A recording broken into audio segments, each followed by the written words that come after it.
Nobody asked me if I wanted to exist. Yeah, one day, boom, there you are, and you think to yourself, why am I here? Well, what do you think? I think you're here because your parents got drunk on the second date. Let's do this.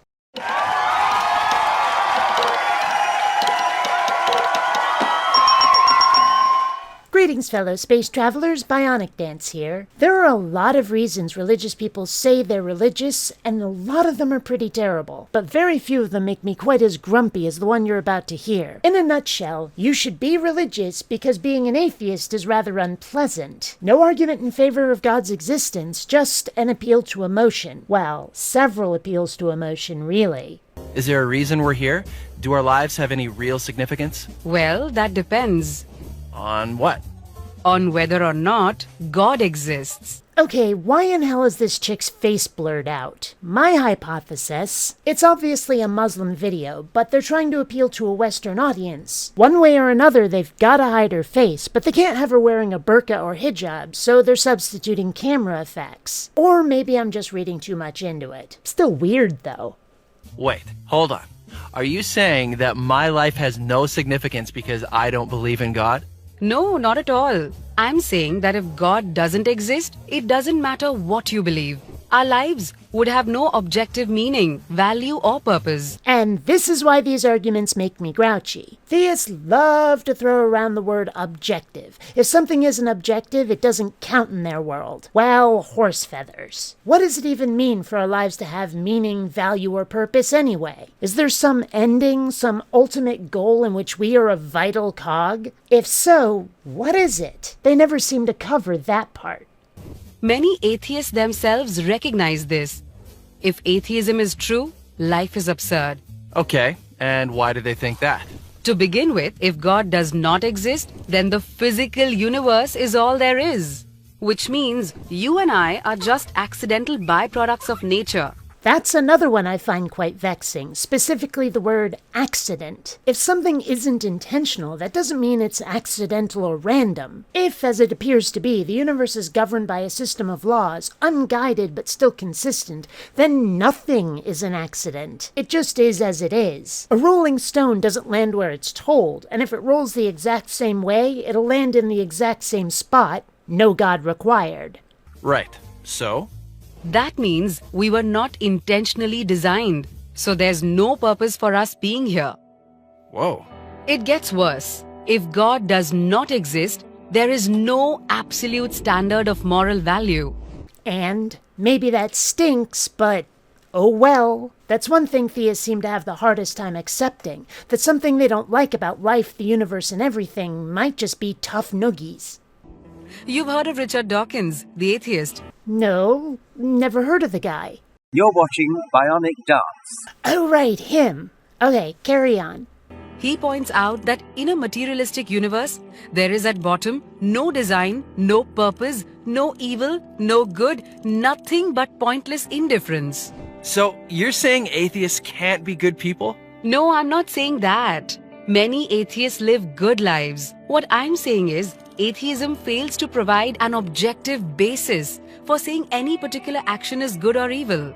And therefore it must not be true, is that it? Apparently. They never come right out and say that there has to be an objective standard. They don't even come out and say that not having one makes them really uncomfortable. They just say that atheism is something they don't much care for, and only imply that this means God is real instead. Like I said, this isn't an actual argument, it's just an appeal to emotion.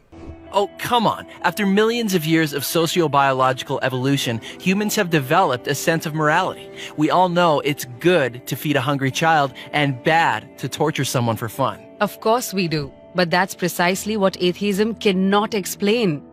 Yes, it can. It's called empathy, the ability to relate to another's emotional state. I know I wouldn't want to be tortured or starved, and it makes sense nobody else would either. That's all the explanation we need. You don't hurt me, I won't hurt you, and we'll all be the happier for it. No God required. If there's no God, then what we consider right or wrong is nothing more than an accident of evolution or a human social convention. So what? I'm good with that. Really? Evolution implies survival of the fittest, not morality. And morality is one facet of being more fit to survive. Working together gives us strength. And let me say it again, no God required. And social convention means that racism, intolerance, and cruelty are not really wrong. They just happen to be unpopular.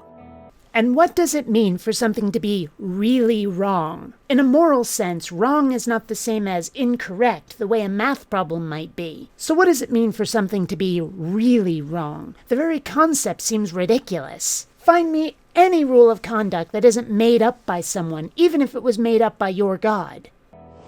Okay, so atheists need to come up with some objective standard for rights and wrongs. Poppycock. This one really made me grind my teeth. What he's saying here is that atheists need to be more like theists, that they've got it right and we've got it wrong. Balderdash. Whoever wrote this script was really full of themselves. How about this? If an action leads to human flourishing, then we can say it's objectively good. And if it doesn't, it's objectively evil. But why think that human flourishing is good? Aren't you being species-centric? Why not refer instead to the flourishing of rats or cabbages? Amazing. This is the one part of the video with which I actually agree. I don't think it was intended this way, but yeah, human supremacy in this world or any other is not a guarantee. It's just popular from our point of view. And who gets to decide what contributes to human flourishing? Hitler was convinced killing millions of Jews would promote human flourishing. And Margaret Sanger thought forcing poor people to be sterilized would lead to human flourishing. As Guy Nielsen points out, pure practical reason will not take you to morality. And neither will following religious teachings. What if your holy text commanded you to be like Hitler? What if it was your God's moral edict? Goodness knows that the more popular holy books are replete with rape and genocide and hatred for others who are different, among other things most of us would consider atrocities. I know you'll say they aren't, but just read the bleeping censored books. I'll give you examples. Would you follow such a God's commands just on his, her, its, or their word, just because you'd consider that objective? Because if so, you're more disgusting and more dangerous than the vast, vast majority of atheists.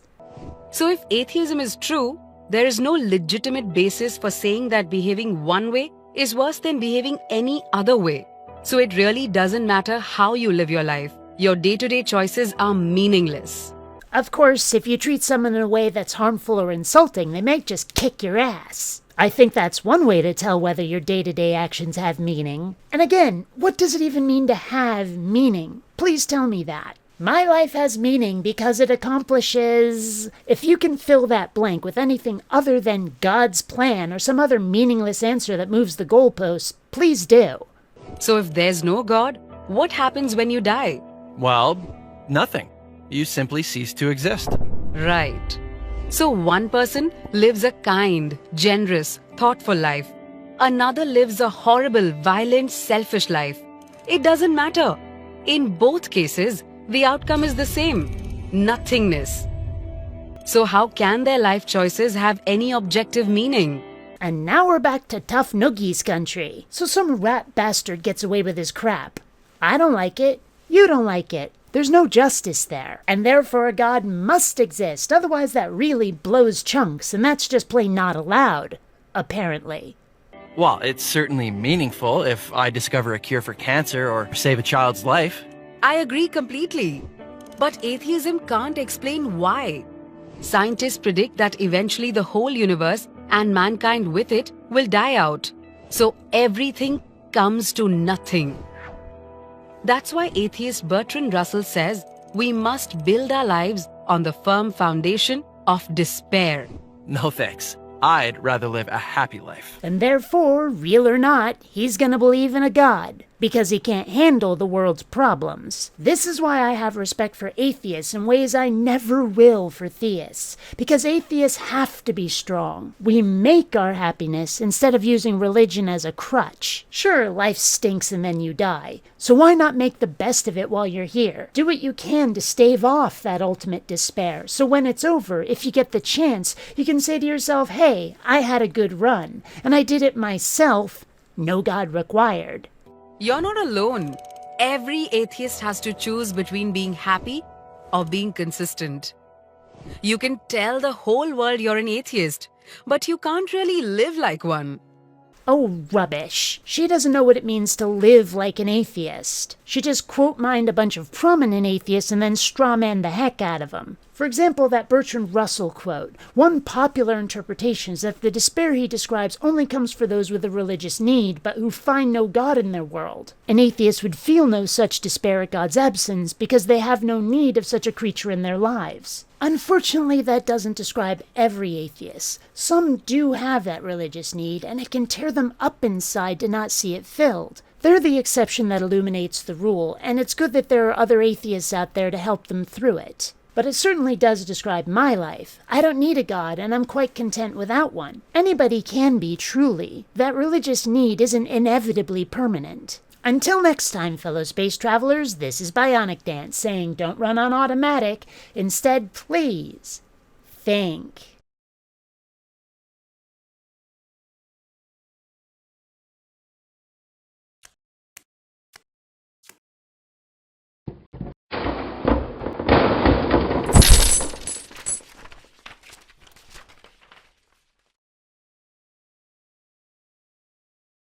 Not rating and subscribing has been found to cause obesity, acne, and male pattern baldness in laboratory rats.